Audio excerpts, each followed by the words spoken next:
علیہ وآلہ وسلم نے ارشاد فرمایا جس بندہ مومن کی آنکھوں سے خوف خدا کی وجہ سے آنسو نکل آئے اللہ اس بندے کو دوزخ میں داخل نہیں فرمائے گا۔ یعنی یہ آنکھوں سے آنسو نکل آنا یہ اللہ تعالیٰ کو اتنا پسند ہے، جب بندہ رو کے آنسو بہا کے اس کی بارگاہ میں استغفار کرے، فرمایا اللہ تعالیٰ اس بندے کو دوزخ میں داخل نہیں فرمائے گا جس کی آنکھوں سے کبھی بھی خوف خدا کی وجہ سے آنسو نکل آئے۔ اور ایک حدیث میں آتا ہے کہ جس کی آنکھوں سے خوف خدا کی وجہ سے مکھی کے سر کے برابر، بہت سارے دوستوں نے یہ سوال کیا کہ جی ہمیں رونا نہیں آتا تو ہم کیا کریں؟ تو یاد رکھیں آپ یہ ضروری نہیں کہ اتنا روئیں کہ مسلح بھیگ جائے۔ اگر کسی کو رونا آتا ہے تو وہ تو ٹھیک ہے، لیکن کسی کو رونا نہیں آتا تو یہ ضروری نہیں کہ مسلح بھیگ جائے اور اتنے آنسو نکل آئیں کہ بس اب اس طرح بہنے کی مقدار ہو نہ۔ اللہ کے رسول صلی اللہ تعالیٰ علیہ وآلہ وسلم نے ارشاد فرمایا جس کی آنکھوں سے خوف خدا کی وجہ سے مکھی کے سر کے برابر آنسو نکل آئے اور وہ اس کے چہرے پر ظاہر ہوں تو اللہ تعالیٰ اس پر جہنم کی آگ حرام فرما دیتا ہے۔ یعنی مکھی کے سر کے برابر۔ اب مکھی کا سر کتنا ہے؟ آپ ایک گندم کا دانہ لیں، اس کے 3 حصے کریں تو ایک حصے سے بھی وہ کم مقدار ہوتا ہے مکھی کا سر۔ یعنی اتنا آنسو بھی اگر وہ آنکھوں سے نکل آئے اور چہرے پر ظاہر ہو جائے تو یہ اللہ تعالیٰ کو اتنا پسند ہے کہ اس بندے پر اللہ تعالیٰ جہنم کی آگ حرام فرما دیتا ہے۔ اور ایک اور حدیث میں نبی کریم علیہ السلام نے ارشاد فرمایا کہ اس آنکھ کو جہنم کی آگ نہیں چھوئے گی جو اللہ تعالیٰ کے خوف کی وجہ سے روئی، جو اللہ تعالیٰ کے خوف کی وجہ سے روئی ہو۔ اور ایک دن تو صحابہ کرام فرماتے ہیں کہ آقا کریم صلی اللہ تعالیٰ علیہ وسلم خطاب فرما رہے تھے، تقریر فرما رہے تھے، وعظ بیان فرما رہے تھے۔ سبحان اللہ، وہ کیسا منظر ہوگا جب صحابہ کرام تشریف فرما ہیں اور آقا کریم صلی اللہ تعالی وسلم وعظ فرما رہے ہیں، خطاب فرما رہے ہیں۔ آج میرے جیسا کمزور سا خطیب بھی اگر کہیں کوئی بات کرے اللہ کی رحمت کے حوالے سے، نبی کریم علیہ السلام کی وہ شفقتوں کے حوالے سے، کرم نوازیوں کے حوالے سے، تو مجمع میں کئی مرتبہ ایسے لوگ ہوتے ہیں جن کی آنکھیں برس پڑتی ہیں، رو پڑتے ہیں اللہ کی کرم نوازیاں دیکھ کر، آقا کریم صلی اللہ تعالی وسلم کی وہ رحمت اور شفقت کے واقعات جب سنائے جاتے ہیں نا تو لوگ رو پڑتے ہیں۔ میں کہتا ہوں اگر میرے جیسا کوئی کمزور خطیب بھی وہ بیان کرے تو لوگ رو پڑتے ہیں، اور جہاں آقا کریم صلی اللہ تعالی وسلم وعظ فرما رہے ہوں، جہاں آقا کریم صلی اللہ تعالی وسلم خطاب فرما رہے ہوں، تقریر فرما رہے ہوں، وعظ و نصیحت فرما رہے ہوں، تو وہاں کا منظر کیسا ہوگا، وہاں کیسی وہ ہیبت طاری ہوتی ہوگی۔ اعلیٰ حضرت فرماتے ہیں کہ جس کے گچھے سے لچھے جھڑیں نور کے، ان ستاروں کی نزہت پہ لاکھوں سلام، اور ان کے خطبے کی ہیبت پہ بے حد درود، ان کی باتوں کی لذت پہ لاکھوں سلام۔ یار جہاں پر آقا کریم صلی اللہ تعالی وسلم خطاب فرما رہے ہوں تو وہاں کیا عالم ہوتا ہوگا۔ تو صحابہ کرام سے خطاب فرما رہے تھے حضور علیہ السلام، تو بیان کے دوران نا ایک شخص رو پڑا، آنکھوں سے آنسو برسے، تو آقا کریم صلی اللہ تعالی وسلم کی جب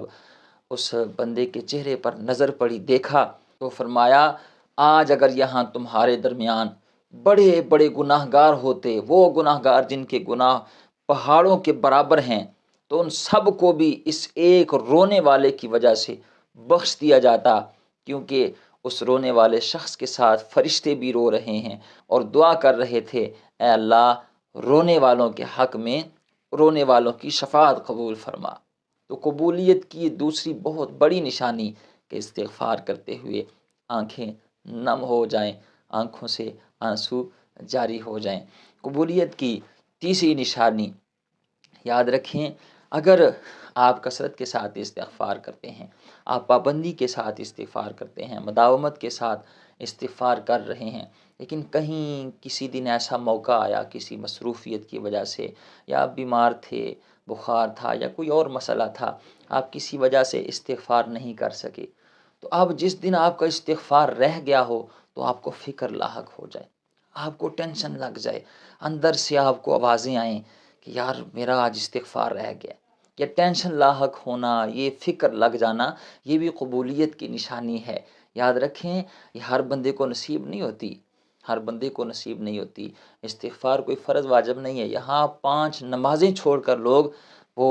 سکون کی نیند سو رہے ہیں اپنی طرف سے، ان کو کوئی فکر لاحق نہیں ہوتی۔ یہ فکریں ان کو ہی لاحق ہوتی ہیں جن کا سجدہ کرنا، استغفار کرنا اللہ کی بارگاہ میں قبول ہو۔ تو اگر آپ کو استغفار، کسی دن آپ کا استغفار رہ جائے اور پھر آپ کو ٹینشن ہو کہ میرا آج استغفار رہ گیا، میں نہیں کر سکا، تو پھر سمجھ جائیں کہ آپ کا استغفار کرنا اللہ تعالیٰ کی بارگاہ میں وہ مقبول ہے، اس سے پسند ہے کہ تیری زبان سے استغفار جاری رہے۔ آج نہیں ہو سکا تو اس نے تیرے دل میں فکر پیدا کر دی ہے،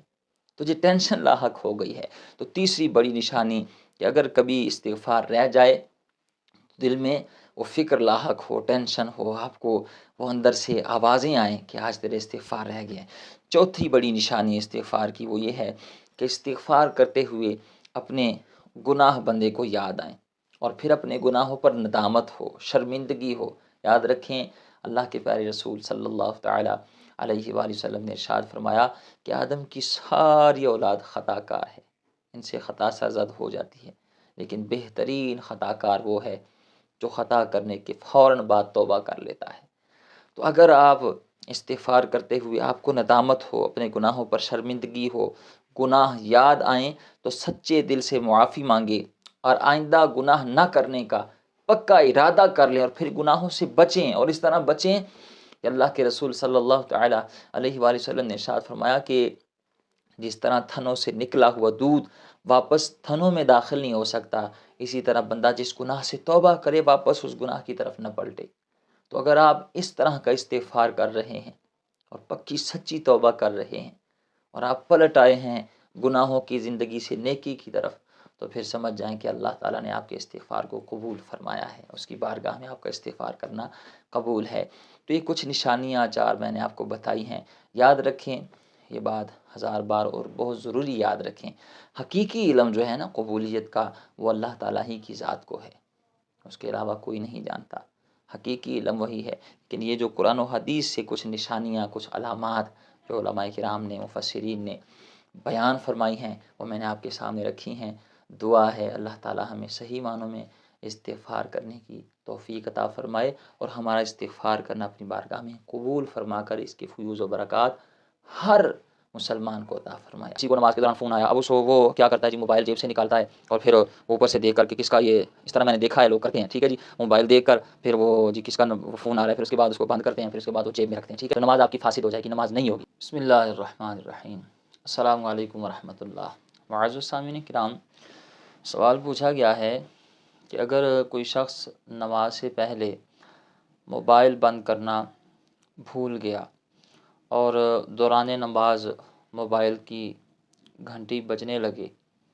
اور وہ شخص موبائل جیب سے نکال کر گھنٹی بند کر دے اور موبائل جیب میں دوبارہ رکھ دے،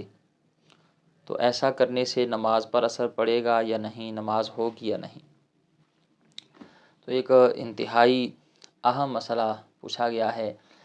اور آج کل دور حاضر میں اکثر مساجد میں یہ مسئلہ نماز کے دوران پیش آتا ہے۔ تو اس حوالے سے شرعی حکم کیا ہے، اس مختصر سی ویڈیو میں آپ کو تفصیل کے ساتھ بتانے جا رہا ہوں۔ آپ سے ریکویسٹ ہے ویڈیو پوری دیکھیے، ویڈیو اچھی لگے تو لائک، کمنٹ اور شیئر کیجیے گا، اور آپ کے ذہن میں بھی کوئی شرعی مسئلہ ہو تو اسی ویڈیو کے کمنٹ باکس میں اپنا مسئلہ درج کریں، انشاءاللہ میں کوشش کروں گا آئندہ ویڈیوز میں آپ کے سوال کا جواب دوں انشاءاللہ۔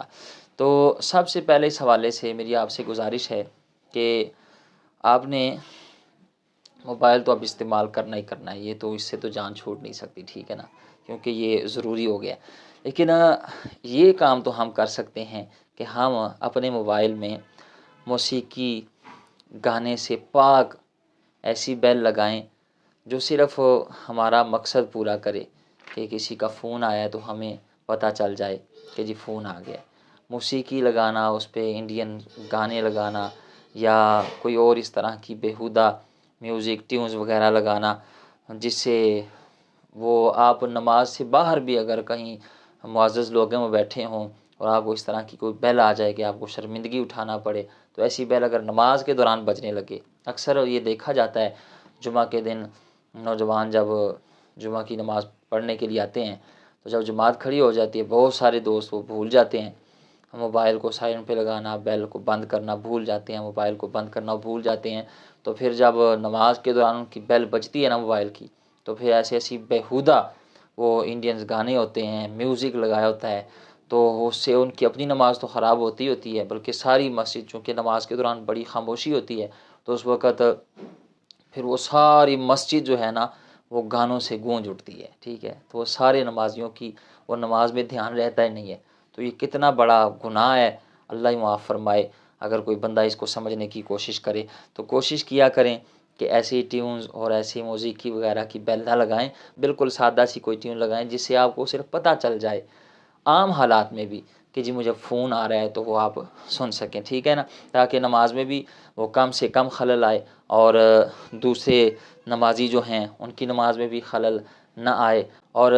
موسیقی کے گناہ سے بچنے کے ساتھ ساتھ مسجد کا تقدس بھی پامال نہ ہو۔ یہ اللہ کو پسند نہیں ہے کہ اس کے گھر میں یہ اس طرح کے گانے بجیں اور میوزک بجے، یہ تو مسجد سے باہر بھی اسلام اس کو پسند نہیں کرتا، تو جب اللہ کے گھر میں آ جائیں تو پھر تو بدرجہ الاولیٰ اس سے منع کیا گیا ہے، ٹھیک ہے نا۔ تو اب سوال یہ ہے کہ اگر کبھی غلطی سے موبائل بند کرنا بھول جائیں اور نماز کے دوران وہ بیل بجنے لگے، تو اب کس طرح اس کو بند کریں، کیا طریقہ اختیار کریں تاکہ نماز بھی فاسد نہ ہو، نماز بھی بچ جائے اور دوسرے نمازیوں کی نماز میں بھی خلل نہ آئے، مسجد کا تقدس بھی پامال نہ ہو، اور کوئی ایسا طریقہ ہم اختیار کریں، ہمیں بتایا جائے شریعت اس حوالے سے ہماری کیا رہنمائی کرتی ہے، تاکہ ہم وہ طریقہ اختیار کریں اور ہماری نماز بھی بچ جائے اور موبائل بھی ہم بند کر سکیں۔ تو پہلی بات تو یہ ہے کہ آپ اپنی عادت بنائیں نماز سے پہلے موبائل بند کرنے کی، سائلنٹ پہ لگانے کی۔ اب اگر کبھی کبھار ایسا ہو جائے کہ غلطی سے موبائل بند نہیں ہوا اور نماز کے دوران اور بیل بجنے لگے، تو اب اس حوالے سے یہ بات سمجھ لیں، ایک ہوتا ہے عمل قلیل اور ایک ہوتا ہے عمل کثیر۔ عمل کثیر یہ ہے کہ نماز کے دوران کوئی ایسا کام کرنا کہ دور کھڑا شخص اگر آپ کو دیکھے تو اسے محسوس ہو کہ یہ نماز میں نہیں ہے، اسے یقین ہو جائے کہ یہ نماز نہیں پڑھ رہا، ٹھیک ہے نا۔ ایسا کوئی کام نماز کے دوران کرنا کہ دور کھڑا شخص دیکھ کے یہ محسوس کرے، اسے یقین ہو جائے کہ یہ نماز میں نہیں ہے۔ مثال کے طور پر یہ موبائل کی ہم مثال لے لیتے ہیں کہ کسی کو نماز کے دوران فون آیا، اب وہ کیا کرتا ہے جی، موبائل جیب سے نکالتا ہے اور پھر اوپر سے دیکھ کر کہ کس کا یہ، اس طرح میں نے دیکھا ہے لوگ کرتے ہیں، ٹھیک ہے جی، موبائل دیکھ کر پھر وہ جی کس کا فون آ رہا ہے، پھر اس کے بعد اس کو بند کرتے ہیں، پھر اس کے بعد وہ جیب میں رکھتے ہیں، ٹھیک ہے۔ تو ظاہر سی بات ہے، آپ خود اندازہ لگا سکتے ہیں کہ دور کھڑا شخص وہ سمجھے گا ہی کہ یہ تو نماز نہیں پڑھ رہا، یہ تو موبائل چلا رہا ہے، ٹھیک ہے نا۔ اس طرح کا عمل اگر نماز کے دوران کیا، ٹھیک ہے نا، نماز اس طرح بند کیا کہ موبائل جیب سے نکالا، پھر دیکھا، پھر اس کے بعد اس کو بند کیا، پھر جیب میں رکھا، ٹھیک ہے نا، تو یہ عمل کثیر کہلائے گا، تو نماز آپ کی فاسد ہو جائے گی، نماز نہیں ہوگی۔ اور اگر عمل قلیل کیا تو پھر نماز ہو جائے گی۔ اب اس عمل قلیل کی وضاحت یہ ہے کہ عمل قلیل اس طرح آپ نماز پڑھ رہے ہیں اور نماز کے دوران آپ کا موبائل بجنے لگا، ٹھیک ہے نا، تو آپ کیا کریں، اگر دائیں جیب میں موبائل پڑا ہوا ہے یا بائیں جیب میں، جس جیب میں بھی آپ کا موبائل پڑا ہوا ہے، تو آپ آہستہ سے یوں ہاتھ کھینچ کے موبائل جس جیب میں پڑا ہوا ہے باہر سے ہی وہ اس کا بٹن بند کر دیں، ٹھیک ہے، یا اسے میوٹ کر دیں، تو یہ عمل قلیل کہلائے گا، ٹھیک ہے۔ اس سے آپ کی نماز فاسد نہیں ہوگی۔ اگر الٹی جانب جس جیب میں بھی پڑا ہوا ہے تو آپ اس طرح کر سکتے ہیں، لیکن یہ بات یاد رکھیں، بعض فقہاء کرام فرماتے ہیں اگر ایک رکن میں 3 بار عمل قلیل بھی کیا، یعنی ایک بار تو عمل قلیل کرنے سے نماز فاسد نہیں ہوگی، لیکن اگر ایک رکن میں عمل قلیل 3 بار کیا، عمل کثیر تو ایک بار کرنے سے نماز ٹوٹ جائے گی، لیکن عمل قلیل بھی اگر ایک رکن میں، یعنی قیام جو ہے وہ ایک رکن ہے، رکوع ایک رکن ہے، سجدہ ایک رکن ہے، ٹھیک ہے نا، اس طرح نماز کے 6 ارکان ہیں، تو وہ آپ سیکھیں کون کون سے ہیں۔ تو نماز کے کسی رکن میں اگر 3 بار عمل قلیل کیا، یعنی قیام میں کھڑے ہیں اور آپ بار بار موبائل بند کر رہے ہیں، ایک بار کیا، 2 بار کیا، تیسری بار پھر کیا، ٹھیک ہے نا، تو پھر آپ کی 3 بار اگر ایک رکن میں عمل قلیل کیا تو اس کے ساتھ بھی آپ کی نماز فاسد ہو جائے گی، کیونکہ 3 بار عمل قلیل کرنا وہ بھی عمل کثیر کے زمرے میں آ جاتا ہے۔ تو مختصر یہ کہ بہتر یہی ہے کہ آپ اپنی عادت بنائیں، اور دوسرا یہ کہ موبائل پر ایسی کوئی ٹیونز نہ لگائیں جس سے آپ کو کہیں معزز لوگوں میں بیٹھے ہوئے اگر فون آ جائے تو شرمندگی نہ اٹھانا پڑے، مسجد میں آپ کھڑے ہوں، نماز میں اگر آپ کا بیل بجنے لگے تو کوئی شرمندگی نہ ہو، بعد میں وہ سلام پھیرنے کے بعد آپ کو وہ اس طرح شرم اور عار محسوس نہ ہو، ٹھیک ہے نا۔ بس ایسی کو بیل لگائیں جسے آپ کو بس پتہ مقصد پورا ہو جائے۔ امید ہے آپ بات سمجھ گئے ہوں گے۔ اللہ تعالی ہمیں دین اسلام کی صحیح معنوں میں سمجھ بوجھ عطا فرمائے۔ معزز سامعین کرام، روزانہ کی بنیاد پر درجنوں کے حساب سے لوگ کمنٹ کرتے ہیں اور واٹس ایپ پر میسیج آتے ہیں، اور اکثر لوگ کہتے ہیں کہ ہم کافی پریشان ہیں، مصیبتوں کا شکار ہیں، غموں نے گھیر رکھا ہے اور بہت زیادہ مقروض ہو چکے ہیں، اور قرض کا جو بوجھ ہے وہ دن بدن بڑھتا جا رہا ہے۔ حالات ہیں کہ سنبھل نہیں رہے، مشکلات سے، غموں سے، قرض کے بوجھ سے نکلنا کا کوئی راستہ نہیں بن پا رہا۔ اور ویسے بھی جو ہمارے وطن عزیز کے حالات بنے ہوئے ہیں وہ کسی سے ڈھکے چھپے نہیں ہیں۔ اتنی ماہانہ سیلری نہیں ہوتی جتنا بجلی کا بل آ جاتا ہے۔ یہ جو مڈل کلاس طبقہ ہے وہ انتہائی مجبوری کی حالت میں، پریشانی کی حالت میں وہ زندگی گزارنے پر مجبور ہے، اور لوگ واقعتاً وہ قرضوں کے بوجھ تلے دب چکے ہیں۔ اور جو مقروض بندہ ہوتا ہے نا، اس کی زندگی بڑی مشکل ہوتی ہے۔ مقروض بندہ وہ قیدیوں کی طرح زندگی گزارتا ہے، وہ کبھی رات کو صحیح طرح سو نہیں پاتا۔ دروازے پر کوئی بھی دستک دے، چاہے کوئی فقیر ہی کیوں نہ ہو، تو مقروض بندے کے دل میں یہی کھٹکا ہوتا ہے، پتہ نہیں کون سا وہ قرضہ لینے والا آ گیا، ٹھیک ہے۔ تو یہ بہت مشکل زندگی ہوتی ہے جو بندہ مقروض ہوتا ہے، جو قرضے کے بوجھ تلے دب جاتا ہے۔ تو آج کی اس ویڈیو میں آپ کو ایک دعا بتانے جا رہا ہوں جو انتہائی زبردست اور با کمال دعا ہے۔ آپ نے یہ دعا پڑھنی ہے، انشاءاللہ اس دعا کی برکت سے اللہ تعالیٰ آپ کو پریشانیوں سے، غموں سے، مصیبتوں سے اور قرض کے بوجھ سے اللہ تعالیٰ آپ کو نجات عطا فرمائے گا۔ اور ساتھ آپ کو ایک دو چیزیں قرض کے حوالے سے سمجھانے کی کوشش کروں گا، وہ بھی لازمی کرنی ہے آپ نے۔ جو لوگ مقروض ہیں ان کے لیے یہ انتہائی اہم ہے۔ یاد رکھیں، جو بندہ کسی سے قرض لے لے اور پھر واپس کرنے کی وہ کوشش کرتا ہے، جو بندہ بھی کوشش کرتا ہے نا قرض واپس کرنے کی، تو اس بندے کے لیے اللہ تعالیٰ پھر آسانیاں بھی پیدا فرماتا ہے، قرض واپس کرنے کے اسباب بھی پیدا فرماتا ہے، راستے نکالتا ہے۔ لیکن جو لوگ قرض لے لیتے ہیں اور واپس کرنے کا کوئی ارادہ نہیں ہوتا، ٹھیک ہے نا، اس طرح کے بہت سارے لوگ ہوتے ہیں کہ بس آپ لے لیا ہے تو پھر باقی اب اللہ اللہ تو خیر صلی اللہ۔ تو جو لوگ واپس کرنے کا ارادہ نہیں نہ رکھتے تو ان کے لیے اللہ تعالیٰ پھر آسانیاں بھی پیدا نہیں فرماتا۔ اور یاد رکھیں، آپ اگر مقروض ہیں اور آپ کی نیت خالص ہے واپس کرنے کی تو آپ خوشخبری ہے آپ کے لیے۔ آپ ایسی حالت میں اگر اس دنیا سے چلے گئے کہ آپ مقروض تھے لیکن نیت تھی قرضہ واپس کرنے کی، زندگی نے مہلت نہ دی، موت کسی بھی وقت آ سکتی ہے اور سانسوں کی مالا ٹوٹ گئی، بندہ اس دنیا سے مقروض چلا گیا، لیکن اس کی نیت خالص تھی کہ میں نے قرضہ واپس کرنا ہے، میں نے جو لوگوں سے لیا ہے وہ واپس کرنا ہے، تو احادیث کا مفہوم ہے کہ اللہ تعالیٰ ایسے بندے کا قرض بروز قیامت اپنے فضل و کرم سے اتروا دے گا۔ اللہ تعالیٰ اپنا خصوصی فضل و کرم اس کے سامنے حال فرمائے گا۔ تو اس لیے مقروض بندے کو کوشش جاری رکھنی چاہیے کہ قرض ادا کرنا ہے، واپس دینا ہے، اور نیت اسے ضرور کرنی چاہیے کہ میں نے یہ قرضہ واپس دینا ہے، اس کی نیت خالص ہو، کیونکہ زندگی کا ایک لمحے کا نہیں پتہ کس وقت موت آ جائے، اور اگر بندے کی نیت ہی خالص نہ ہوئی تو پھر ڈاڈھا پچھتاوا ہوگا، اور پھر قیامت کے دن ایک ایک وہ روپے کے بدلے کتنی کتنی نیکیاں اور کتنی کتنی نمازیں وہ دینی پڑیں گی۔ تو اس لیے مقروض بندے کو کوشش جاری رکھنی چاہیے کہ میں نے قرض واپس کرنا ہے، جن سے لیا ہے ان کو واپس دینا ہے، اور نیت اسے ضرور خالص کرنی چاہیے، کیونکہ موت کا کوئی پتہ نہیں کس وقت موت آ جائے۔ اگر نیت خالص ہوئی تو کل قیامت کے دن اللہ تعالیٰ اپنے فضل و کرم سے اس کا قرضہ اتروا دے گا۔ اب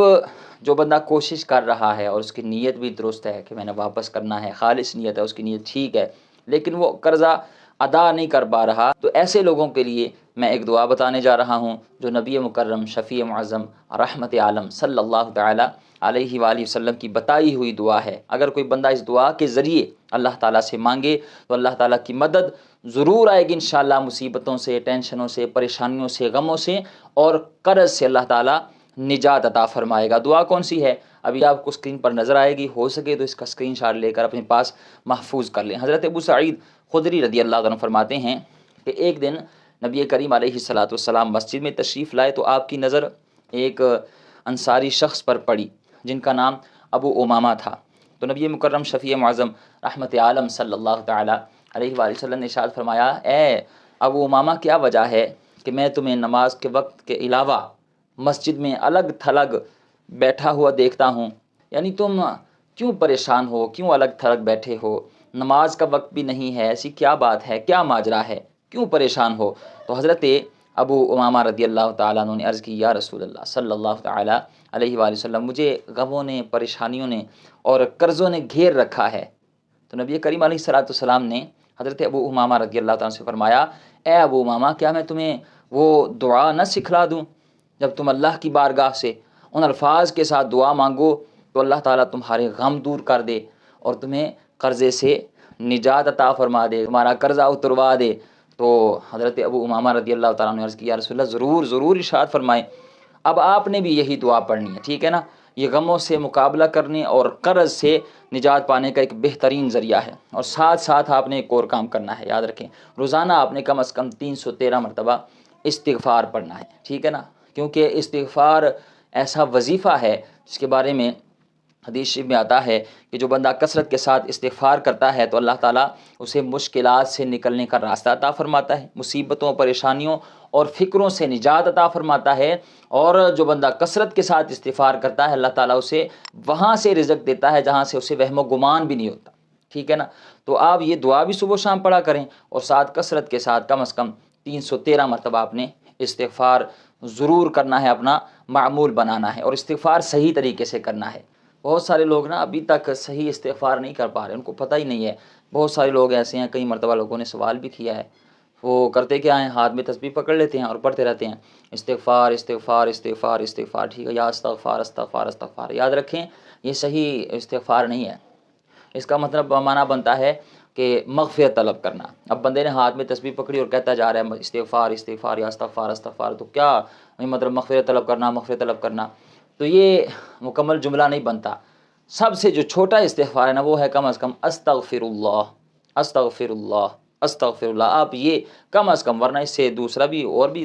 تسبیحات ہیں استغفار کی، استغفر اللہ ربی من کل ذنب واتوب الیہ۔ تو یہ صحیح طریقے سے آپ نے کم از کم 313 مرتبہ آپ نے یہ روزانہ پڑھنا ہے، اور ساتھ یہ دعا جو نبی کریم علیہ الصلوۃ والسلام نے حضرت ابو امامہ سے ارشاد فرمائی، حضور علیہ الصلوۃ والسلام نے ارشاد فرمایا، اے ابو امامہ، صبح و شام یہ دعا پڑھا کرو، کوشش کریں صبح نماز فجر کے بعد اور شام کو نماز مغرب کے بعد اس دعا کو پڑھنے کا اہتمام کیا کریں۔ دعا ہے، ابھی آپ کو اسکرین پر نظر آئے گی، اللہم انی اعوذ بک من الہم والحزن واعوذ بک من العجز والکسل واعوذ بک من الجبن والبخل واعوذ بک من غلبۃ الدین وقہر الرجال۔ اور اس کا ترجمہ سنیں، کتنا زبردست اس کا ترجمہ ہے۔ اے اللہ، میں فکر اور غم سے تیری پناہ چاہتا ہوں، میں عاجزی اور سستی سے تیری پناہ چاہتا ہوں، میں بزدلی اور بخل سے تیری پناہ چاہتا ہوں، اور قرض کے غالب آ جانے اور لوگوں کے مسلط ہونے سے تیری پناہ چاہتا ہوں۔ تو یہ وہ دعا ہے، آپ نے صبح و شام اس دعا کو پڑھنا ہے۔ انشاءاللہ اس دعا کی برکت سے پریشانیوں، مصیبتوں، غموں سے بھی نجات ملے گی، اور قرضے سے بھی اللہ تعالیٰ نجات عطا فرمائے گا، اور انشاءاللہ اللہ تعالیٰ کا خصوصی فضل و کرم آپ کے شامل حال ہوگا۔ اللہ تعالیٰ اس دعا کی برکت ہم سب کو نصیب فرمائے، آمین بجاہ نبی الامین۔